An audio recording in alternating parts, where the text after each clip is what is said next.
Salve, salve pessoal, bom dia, boa tarde, boa noite. Meu nome é Doni Cortelete Stingel, aqui do canal Lista de Livros, e hoje nós falaremos sobre a obra Introdução ao Fascismo, de Leandro Conder.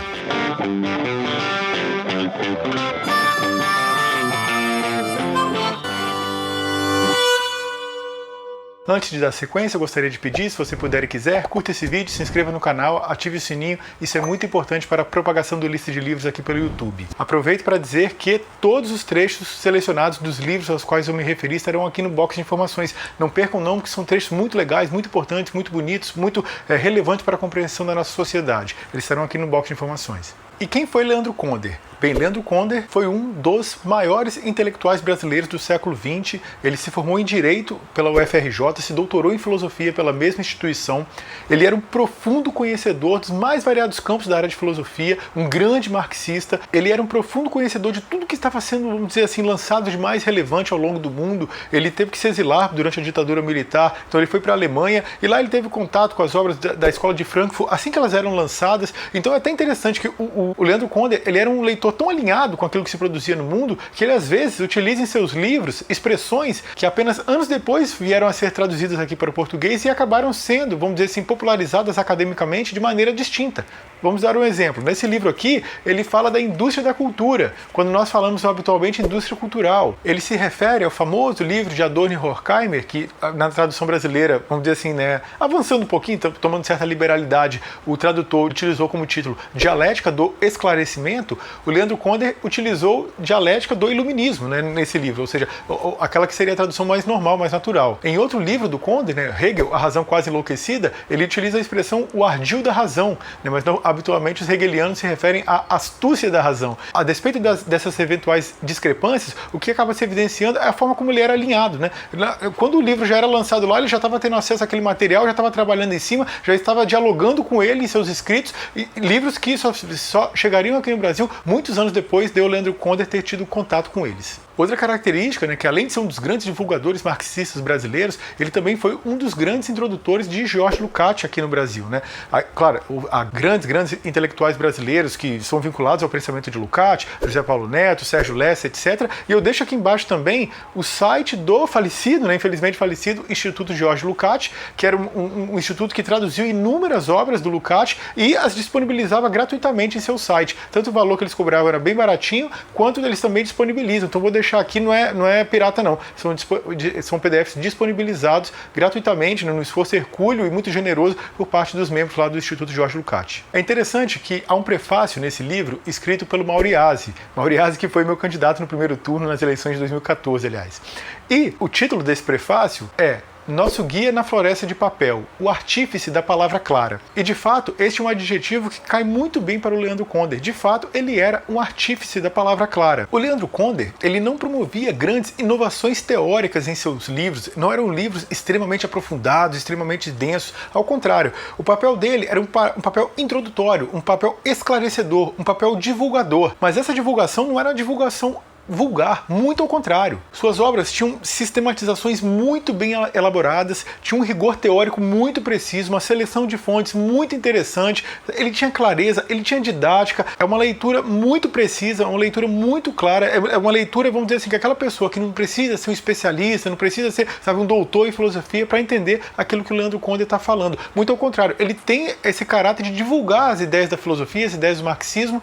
Então, o Leandro Conder propõe esse papel de ser um divulgador, mas é um divulgador talentoso, é um divulgador com rigor, com método. E é uma sorte para o Brasil de ter uma pessoa escrevendo em português que tem esse papel de clarificar para as massas, clarificar para as pessoas ideias que eventualmente são muito herméticas, muito confusas, escritas de maneira um pouco bruta, um pouco intrincada, que dificulta o seu entendimento. Afora a clareza, ainda assim, uma sensatez, sabe, um rigor teórico, realmente é um grande autor, um grande escritor. E esse livro aqui, Introdução ao Fascismo, olha como é que são as coisas. Como o Leandro Conder escreve, vamos dizer assim, não são livros muito extensos, né? Eu já estou no 6º livro dele. E quando eu fui aqui, né, preparar esse vídeo, eu falei, caramba, já é o 6º. Eu não tinha nem dado conta disso. Porque são livros relativamente curtos, são livros fáceis de ler. E tirante um, que foi um livro de um romance policial, aliás, que ele escreveu, chamado A Morte de Rimbaud, todos os outros que eu tive acesso são livros de não ficção. O que é a Dialética, Hegel, A Razão Quase Enlouquecida, Em Torno de Marx, o próprio Introdução ao Fascismo e Marxismo e Alienação, que foi o primeiro livro dele e daqueles que eu tive acesso é o que eu penso que seja o melhor. Reitero, todos os trechos selecionados desses livros, os trechos mais importantes estarão aqui embaixo no box de informações, recomendo bastante. Bem, e por que estudar o fascismo, né? Nós estamos aqui, eu gravo esse vídeo em 2022 no Brasil, então eu acho que é um pouco autoexplicativo,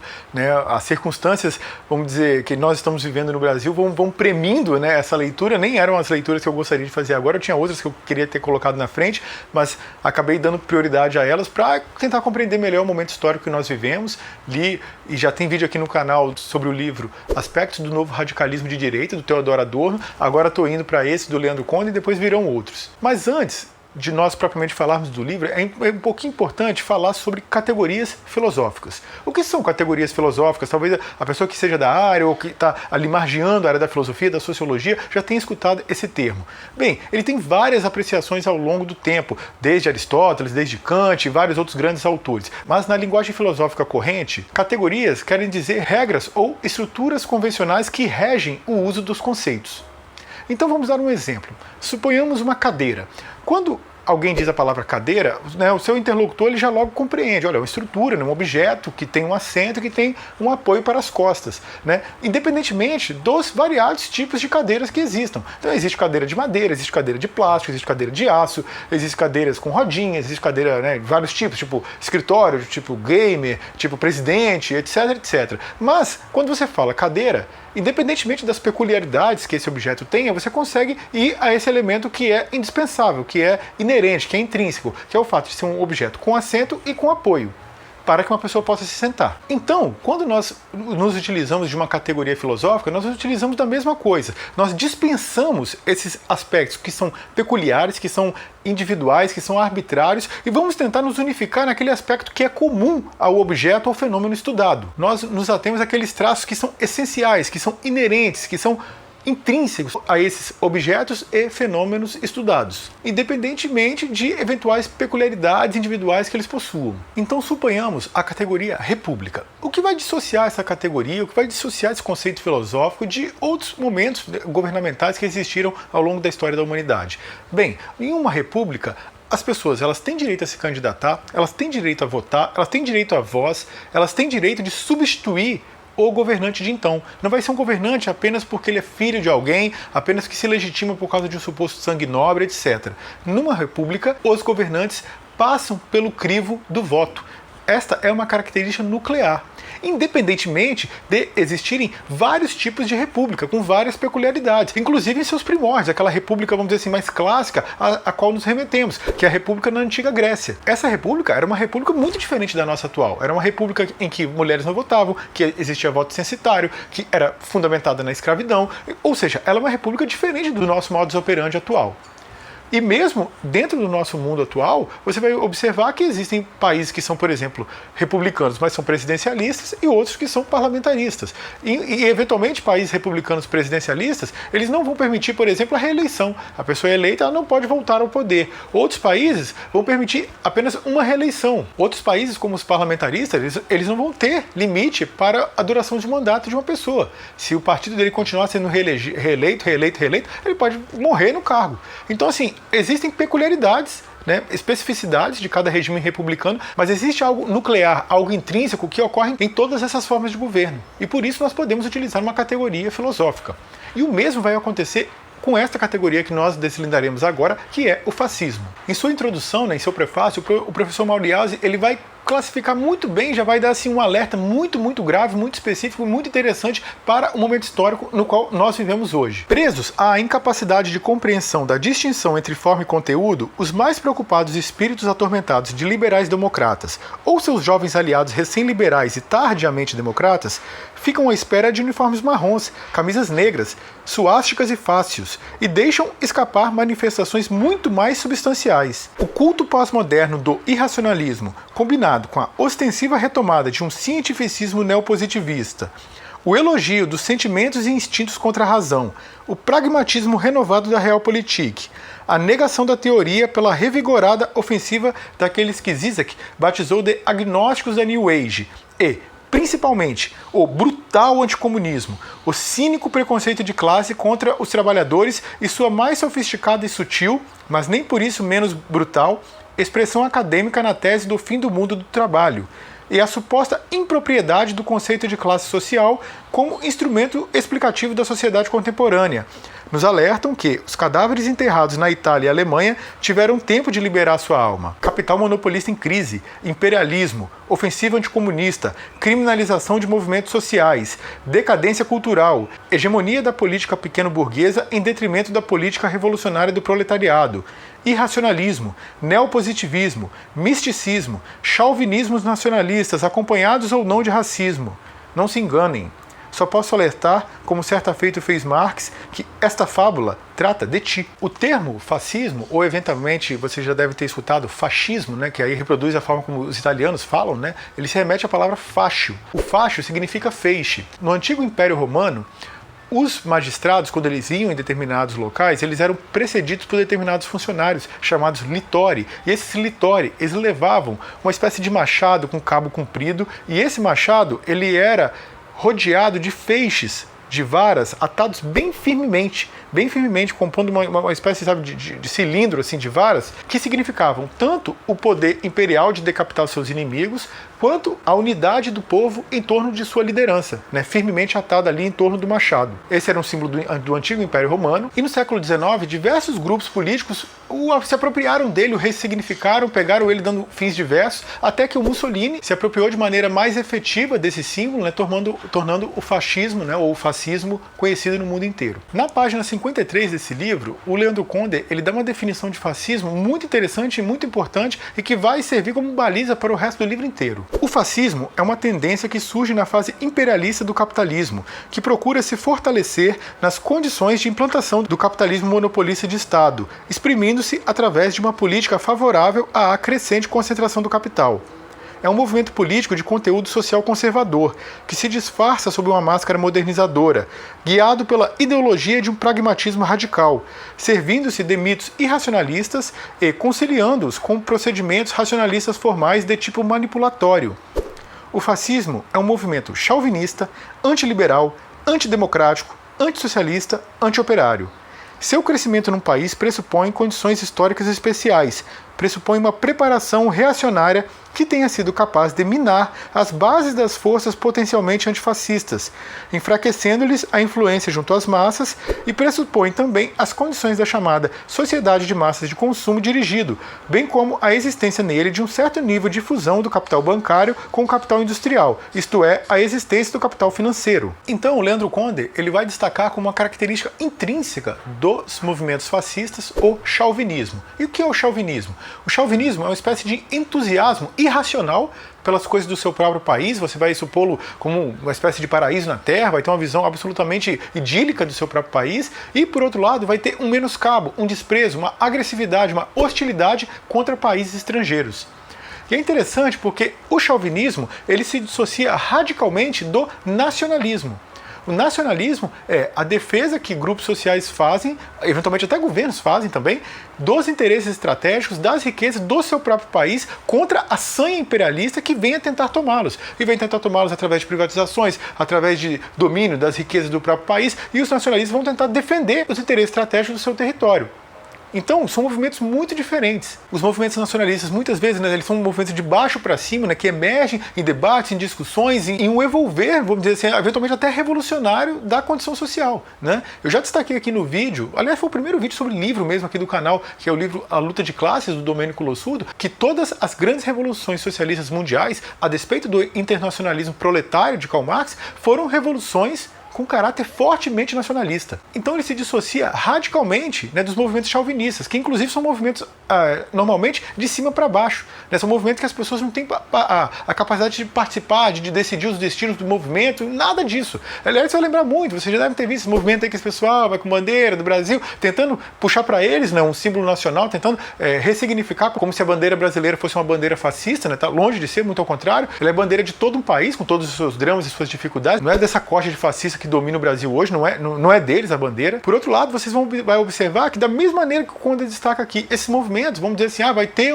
um protesto, vai ter, né, o Brasil acima de tudo. Repara que essas pessoas são meros bonecos, elas não têm capacidade nenhuma, não decidem o que vai ser feito, quando vai ser feito, por quem vai ser feito, nem do próprio movimento que elas participam. Eles são meros bonecos, meros autômatos que estão ali com uma pura massa de manobra. Eles não têm capacidade de interferir de nenhuma maneira nesse movimento. Aliás, a diferença entre o movimento chauvinista e o movimento nacionalista, ela vai lembrar, assim, para fazer uma analogia, a diferença que existe, por exemplo, entre o movimento negro e aquilo que seria o movimento branco. Por que o movimento negro é legítimo e o movimento branco não é? Porque o movimento negro, ele pressupõe a igualdade, ele quer a igualdade, enquanto que o movimento branco, ele deseja a supremacia. É o mesmo que ocorre o movimento, vamos dizer, feminista e aquilo que seria um movimento machista. Por que só o movimento feminista ele é legítimo? Porque o movimento feminista quer a igualdade de condições, quer que as mulheres sejam tratadas da mesma maneira que os homens, e não quer uma visão supremacista, não quer uma visão de domínio de um gênero sobre o outro, muito ao contrário, quer acabar com esse tipo de domínio. Então, o movimento nacionalista, por óbvio, ele é um movimento muito legítimo, enquanto que o chauvinista não. Um aspecto indispensável, Leandro Conde vai destacar nesse livro, para a emersão de movimentos fascistas é que determinadas forças podem ser, né, a gente pode fazer a dedução aqui, políticas, jurídicas, militares, etc., midiáticas, etc., elas vão ter que promover um massacre das forças potencialmente antifascistas, e depois que essas forças estiverem aniquiladas, é aí que emerge o movimento fascista. E aí você pode observar, pode ser uma aniquilação física, né, como ocorreu na Alemanha, né, antes da emersão do movimento nazista, ou pode ser um massacre midiático-jurídico, como ocorreu aqui antes da emersão de Jair Bolsonaro. O fato é, as forças potencialmente antifascistas, elas são aniquiladas antes da emersão do movimento fascista. E muitas vezes as forças de esquerda, ora subestimam, ora não conseguem fazer a devida preparação ideológica das massas. E o que vai acontecer? Essas massas deficientemente organizadas, deficientemente preparadas no plano ideológico, inseguras e confusas, submetidas a toda sorte de pressão, toda sorte de coerção pelo movimento capitalista, elas vão ficar, vamos dizer assim, perdidas no espaço, né? Vão ficar atomizadas, pulverizadas, divididas, buscando soluções individuais para dramas que são coletivos. Não é possível, está todo mundo passando aperto, está todo mundo com dificuldade econômica, tem um monte de gente passando fome, tem um monte de gente vivendo em um regime de insegurança, vivendo, sabe, um drama, né, numa cidade que tem milhões de pessoas, são milhões de indivíduos solitários vivendo nesse monte de gente, não pode andar na rua porque é perigoso, tudo muito caro, toda a vida muito difícil, e aí todo esse drama ao redor ele vai engendrar uma indignação. Essa indignação tem base real, porém o que o movimento fascista vai conseguir fazer é o quê? É canalizar essa indignação veraz, essa indignação real, que tem uma base concreta desses indivíduos que estão atormentados, que estão com dificuldade, que estão, sabe, vivendo em um mundo cruel, sórdido, infame, e ela vai canalizar, veja bem que ironia, canalizar essa indignação contra um alvo que não é o qual propriamente os domina, os submete, os servicia. Esses sujeitos passam essas dificuldades por viverem em um mundo capitalista e, pasmem, eles vão se indignar contra o comunismo, contra o socialismo, sendo que não é esse o governo que eles estão vivendo.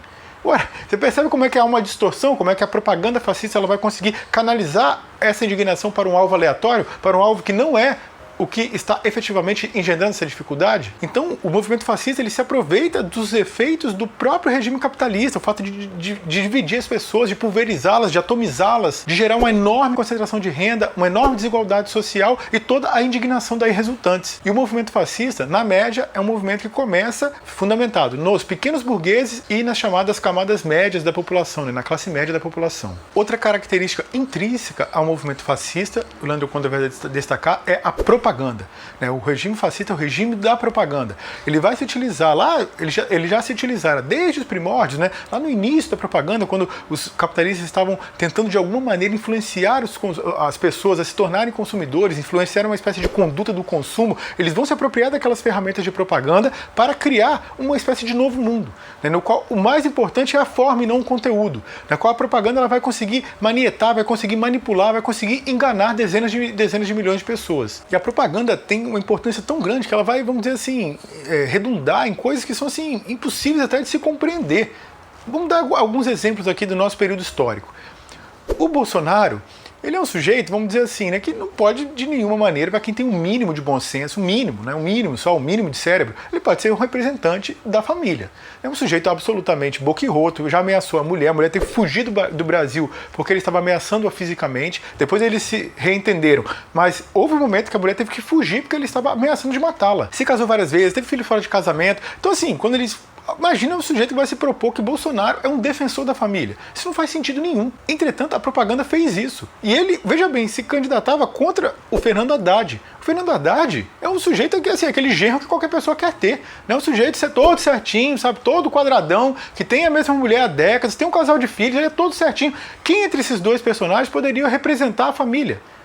Óbvio que seria o Fernando Haddad, mas a propaganda... ela é tão brutal, ela é tão decisiva, que ela acaba distorcendo a realidade, fazendo com que, especialmente eleitores neopentecostais, que são mais aferrados a esse tipo de valor, julguem que Bolsonaro representa a família e Fernando Haddad não. É um dos exemplos da manipulação que a propaganda é capaz de fazer. Mas não só isso. O próprio Bolsonaro, vou dar um exemplo, né? O Carluxo, que é o que guia, vamos dizer, a propaganda lá da família. Há um exemplo peremptório, né, de como a propaganda é utilizada por esses sujeitos fascistas. O Bolsonaro estava comendo uma vez lá um espetinho, né? E ele é aquilo, é um porco, né? Comendo, né? Então ele vai comendo, começa a derrubar a farela, que é daquele jeito animal dele, aquele jeito bronco, bruto de ser. E aí, mas o que acontece? Ele dialoga com um pessoal que não é muito diferente disso, né? E o que ele faz, o Carluxo? Ele vai lá e joga, né? Vamos dizer que é farinha, né? Ele joga farelo, mais farelo ainda que o pai já estava jogando no chão. Então, tipo assim, é uma espécie de homem que na verdade é um porco e que se finge de ser mais porco ainda do que é, para se igualar aos seus, para manipular os seus, para se passar como um homem simples, um homem do povo, um homem similar ao gado que o segue. Isso não ocorre só aqui no Brasil não, tá? Para dar outro exemplo. No segundo mandato de George Bush, né, o George Bush ele concorreu contra um candidato do Partido Democrata chamado John Kerry. E havia acontecido lá em 2001 os atentados das Torres Gêmeas, né? Então havia toda aquela guerra instaurada, né? Aquilo que eles alcunharam de guerra contra o terror. De fato, se eles fossem fazer uma guerra contra o terror, eles acabariam tendo que atacar o próprio país, então é um pouco contraditória a expressão utilizada pelos Estados Unidos. Mas enfim, o fato é, quando chegou naquele momento da campanha eleitoral, a guerra era um assunto muito premente. Porém, olha como é que são as coisas. O George Bush, na sua juventude, ele deveria ter ido para a guerra do Vietnã, né? Porque ele seria um dos selecionados. Mas ele se utilizou do pai, né? O pai dele já era político na época, depois inclusive veio ser presidente dos Estados Unidos no início dos anos 90, e o pai do George Bush influiu politicamente para fazer com que o George Bush filho, ele fosse da Guarda Nacional e não do Exército. A Guarda Nacional dos Estados Unidos, ela é uma guarda que fica dentro do território, né? Ele não sai para incursões estrangeiras. Então se ele entrasse, né, se o George Bush filho entrasse na Guarda Nacional, ele não iria para o Vietnã. E assim ele ficaria protegido, ficaria incólume. E ele conseguiu fazer isso. Através de manipulação política, o George Bush filho ficou na Guarda Nacional. O candidato do Partido Democrata, ele foi para a Guerra do Vietnã, ele esteve confrontos extremamente sangrentos, ele inclusive foi condecorado lá, na época, como um herói de guerra, porque ele esteve em um dos momentos mais aguerridos da Guerra do Vietnã. A propaganda do Partido Republicano, entretanto, fez com que o John Kerry aparecesse como um covarde e o George Bush como um herói de guerra. A propaganda ela é capaz de manipular as pessoas dessa maneira. Outro aspecto muito importante de todo movimento fascista é que haverá pessoas, né, representantes do capital, haverá empresários, haverá latifundiários, haverá banqueiros, haverá membros do mercado financeiro, enfim, haverá algum membro do capital bancando esses movimentos. Porque eles sabem que, em última instância, esses movimentos são movimentos totalmente favoráveis ao capital. Isso aconteceu na Alemanha, isso aconteceu na Itália, isso aconteceu aqui no Brasil. Aí você vai ver, ora, movimentos abertamente fascistas, ora, movimentos proto-fascistas. Então você vai ver MBL, você vai ver o próprio movimento guiado pelo Bolsonaro. Você vê que desde o início havia muito financiamento. Quem bancava? Sempre representantes do capital vão bancar porque eles estão ali para representar seus interesses. E os movimentos fascistas, eles são ecléticos, assim. Existe uma divergência, eventualmente, intelectual entre um e outra pessoa, aqueles que formulam mais, aqueles que formulam menos, mas, na verdade, eles não chegam a, vamos dizer assim, a decidir o que é exatamente um método de governo, porque eles têm peculiaridades, mas o que, vamos dizer assim, onde se conflui a ideologia deles, onde ela é uníssona, ela é firme, ela é convicta, ali não há divisão nenhuma. Todo fascista odeia a esquerda. Todo fascista odeia o socialismo. Todo fascista odeia o comunismo. Todos eles, vamos dizer, vão chegar a esse ponto comum. E todas as forças políticas que demonizam a esquerda, elas necessariamente ou são fascistas ou abriram caminho para o fascismo. Outra característica intrínseca do fascismo é o fato de dar respostas agressivas, respostas autoritárias, respostas violentas aos conflitos da ordem social. Então eles sempre vão estar falando de revólver, eles vão estar falando de arma, de tiro, porrada, bomba, eles sempre querem resolver os problemas de maneira violenta, de maneira agressiva. Não à toa, o fascista espanhol José Antônio Primo de Rivera, ele chamaria, alcunharia os ataques que as hordas fascistas faziam contra seus inimigos de a dialética dos punhos e dos revólveres. Então, assim, depois de expor as características intrínsecas do fascismo, o Leandro Conde ele faz uma historicização, Então ele conta como foi o surgimento do movimento fascista na Itália, como foi o surgimento do partido nazista na Alemanha, e vai mostrar, apesar de serem poucas páginas, de maneira muito justa, muito correta, como foi essa imersão, as forças políticas que eles dialogaram e a forma como eles alcançaram o poder. São páginas breves, mas páginas muito bem escritas. E a imersão desses movimentos fascistas, ela gerou um estrago no mundo inteiro, Notoriamente, aquilo que Itália, Alemanha e Japão fizeram, assim, redundou numa desgraça, Redundou em uma tragédia humanitária de proporções inauditas. Então o que aconteceu? Na época, os capitalistas eles tentaram, de alguma maneira, se desvencilhar do fascismo. O fascismo ele é, por concepção, um movimento capitalista. Mas eles tentaram, não, isso aqui não é nosso, e tentar, vamos dizer assim, tentar fazer uma espécie de limpada de barra. Eu já tenho um vídeo aqui no canal, Quem Ajudou a Hitler, um livro também muito bem escrito, muito sensato, como esse do Leandro Conde, e esse, no caso, Quem Ajudou a Hitler, escrito pelo embaixador soviético Ivan Maisky, que ele vai detalhar o apoio político que Hitler recebeu para que ele emergisse, para que ele ascendesse, e os esforços que Inglaterra e França fizeram para deixar que Hitler fizesse o que quisesse, para que ele crescesse, para que ele se armasse, com o intuito de que Hitler atacasse a União Soviética. Então, os governantes, e para utilizar uma palavra que o Ivan Maisky cita sempre, a camarilha governante de então, eles permitiram a ascensão de Hitler com esse intuito fajuto. O que aconteceu foi que Hitler atacou exatamente seus próprios países primeiro. Atacou, dentre outros países, a França e posteriormente a Inglaterra. Então, essas teorias que alguns filósofos, sociólogos vão tentar imaginar, vão tentar de alguma maneira... A ideia é a seguinte, a gente tem que tentar limpar a barra do capitalismo de alguma maneira. A gente tem que tentar se desvencilhar. A gente tem que tentar tirar essa crosta imunda de nós. O que a gente vai fazer? E aí surgem teorias fajutas, ineptas, ridículas, falsas, objetivamente equivocadas, como a do totalitarismo. Aí a Hannah Arendt, com o livro As Origens do Totalitarismo, vai tentar fazer com que as pessoas comprem esse tipo de falácia. Vai dizer o seguinte, não é que o fascismo tem vínculo com o capitalismo, não. Na verdade, o fascismo ele tem mais vínculo com o comunismo. São dois irmãos siameses brigando. Olha, meus queridos, é preciso ser muito ingênuo para cair numa falácia dessas. Isso é uma argumentação completamente ideológica, completamente equivocada. E existem hoje ainda pessoas que caem nesse tipo de falácia. Olha, é preciso, ora ser muito ingênuo, ora ser muito mal informado, ora ser muito imbecil.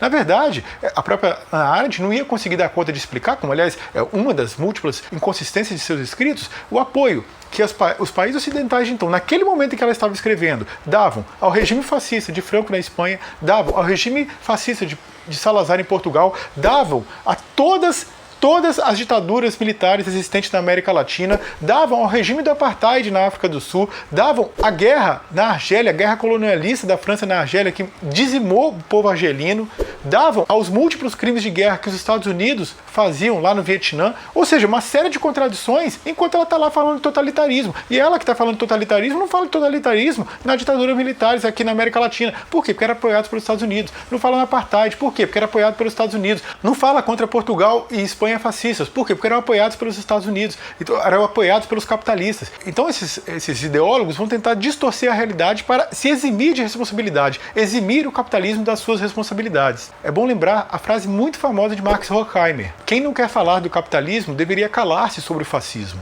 Outro aspecto que o Leandro Conde vai destacar é, vamos dizer assim, a análise psicológica das pessoas que apoiam os movimentos fascistas. Nós temos um exemplo aqui no Brasil, nos dias atuais. Os bolsominions muitas vezes são classificados como um bando de machos frustrados, fracassados, recalcados, inseguros, ressentidos, com problemas psíquicos de ordens diversas, inclusive sexuais. Sujeitos, com problemas diversos, ciclotímicos, com complexo de messias, racistas, etc, etc, etc. Então, muitas vezes, os bolsominions são resumidos como uma horda de seres problemáticos, desequilibrados, violentos, degenerados, quando não psicóticos. Porém, o Leandro Conde ele vai vamos dizer assim, discordar desse tipo de análise, ou pelo menos da primazia dessa análise. Ele até reconhece a importância da análise psicológica, vai reconhecer, por exemplo, a importância da escola de Frankfurt e o estudo sobre os mecanismos de deformação ideológica engendrados pela sociedade capitalista, mas vai sempre destacar, ora, esse aspecto psicológico ele é secundário. O que interessa no movimento fascista de maneira primária, o que é mais importante, são os interesses objetivos, os interesses de classe que esse movimento representa. Não deve ficar sendo guiado ou seduzido por essa análise subjetiva, até porque essas pessoas são muito ecléticas, são pessoas muito diferentes. Não é só um tipo de grupo que está presente nesses movimentos fascistas. É lógico que lá estarão esses que eu destaquei aqui, degenerados, inconsequentes, psicóticos, violentos, etc. Mas não é só desse tipo de pessoas que vai ser composto o movimento fascista, porque é um movimento que tem muita gente diferente entre si. Então assim, ele vai dizer, todos vão ser aventureiros, todos vão ser pessoas dominadas pelo ódio, todos vão ser pessoas violentas. Isso é muito difícil quando você está tratando de movimentos que às vezes tem milhões de pessoas. Então ele vai destacar que o Julius Streicher, por exemplo, era um tarado sexual, um sujeito que promoveu toda sorte de crimes sexuais possíveis. E era um grande dirigente nazista. Por outro lado, Rudolf Höss era um nazista que enviou milhões de pessoas para o campo de extermínio de Auschwitz. Por outro lado, era uma pessoa que, vamos dizer assim, se julgava uma boa pessoa, se julgava um cidadão de bem. Ele chegou a escrever no seu diário, já tendo sido condenado à morte, que ele nunca fora um homem de mau coração. Então são personalidades muito distintas. E ele fala que quando você dá primazia a esse aspecto psicológico, você acaba camuflando, escondendo os interesses objetivos que estes sim guiam o fascismo. Estes sim são decisivamente responsáveis pela emersão desse movimento político. Ele vai dar aquele exemplo famoso, né, do Hegel, que você acaba muitas vezes se focando na árvore e acaba obscurecendo a visão da floresta, quando você dá primazia a essas análises subjetivas, a essas análises psicológicas.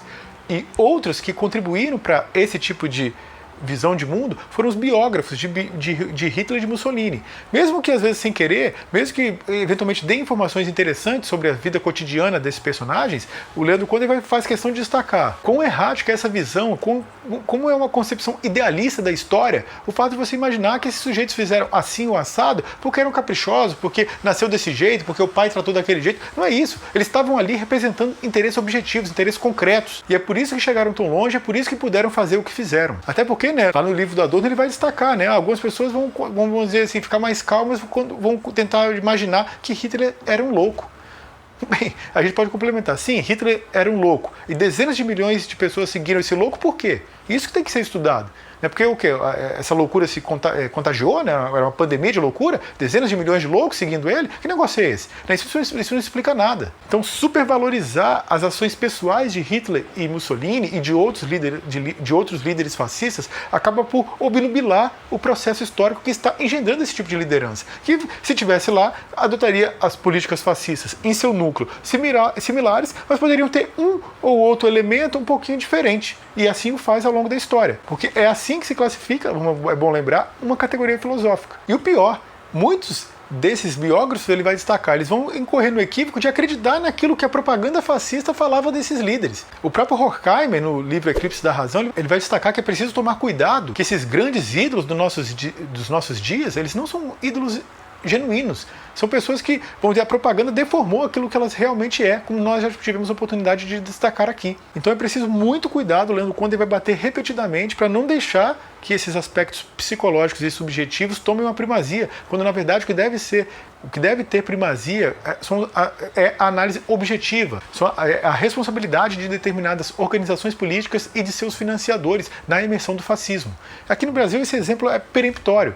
Mais do que esse boneco de pano, esse ventríloco que é o Bolsonaro, é preciso observar as ações daqueles que o puseram lá. É preciso observar o Paulo Guedes. E mais propriamente, nem em si o Paulo Guedes, porque é outro boneco de pano também. Ele está ali, ele é um banqueiro, é evidente que governa para os ricos, é evidente que tem um conceito de classe bastante óbvio, né? Ele nem esconde muito o desprezo que ele sente pelos pobres, mas não interessa ele propriamente. Ele também pode ser descartado, como várias outras lideranças da direita brasileira foram. Aécio Neves, José Serra, Eduardo Cunha. Todos esses sujeitos são estafetas do capital que podem ser largados a qualquer momento. Mas interessa mais observar aqueles que apoiam o Bolsonaro, aqueles que apoiam o Paulo Guedes. Por que o puseram lá? Por que os financiaram? Por que até os dias de hoje prosseguem apoiando?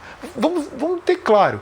Quando se faz, hoje, pesquisas de opinião, sempre, as pessoas que têm uma classe social mais elevada, as pessoas que têm mais renda, o Bolsonaro ele vence. Eu gravo esse vídeo em 2022. Várias e várias pesquisas, o Lula está à frente, sempre à frente, sempre à frente. Mas quando há o corte de classe, quando mostra as pessoas mais ricas, quem está à frente é Bolsonaro. Olha só como é que são as coisas. Até entre aqueles que têm graduação.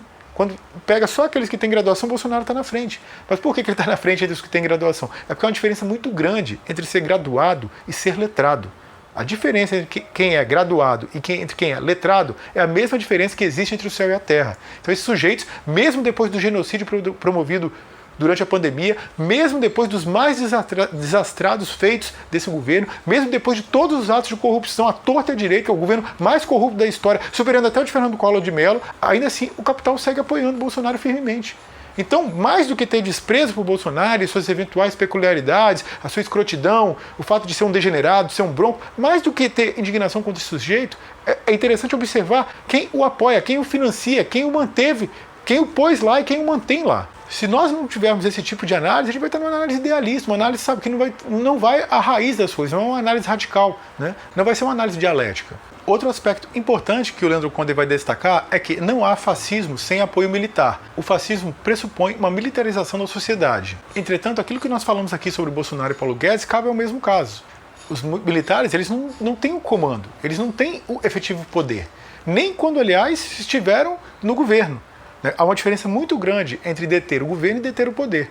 É bom rememorar a análise feita por Karl Marx lá no 18 de Brumário de Luiz Bonaparte, quando algumas pessoas vão tentar compreender como um sujeito como Luiz Bonaparte, que aliás vai lembrar em vários aspectos do Bolsonaro, era bronco, era ridículo, ele era um fanfarrão, ele era despreparado, era um sujeito que, sei lá, trazendo para o nosso tempo histórico, Bolsonaro não tem capacidade de administrar um condomínio, né? Não tem capacidade de ser, ele não tem capacidade de ser síndico de um prédio. Então, como um sujeito como esse chegou ao poder? Aí o Vitor Hugo, lá no período do Luiz Bonaparte, né, o grande escritor Vitor Hugo, ele vai dizer o seguinte: olha, esse sujeito é tão imbecil, ele é tão bronco, que as pessoas não imaginaram que esse sujeito conseguiria alcançar o poder. E foi assim que ele, sem ter a oposição devida, ele chegou lá. O Karl Marx vai evidenciar no 18 de Brumário de Luiz Bonaparte o seguinte, que mesmo dentro da classe capitalista havia divergências muito fortes à época. E eles não estavam conseguindo, né, conciliar os seus interesses difusos dentro da classe capitalista. A crise era muito grande. Então, eventualmente, os capitalistas eles vão recorrer a um ator externo, a um ator exógeno à burguesia, para vir defender os interesses da burguesia. E esse era o caso de Luiz Bonaparte.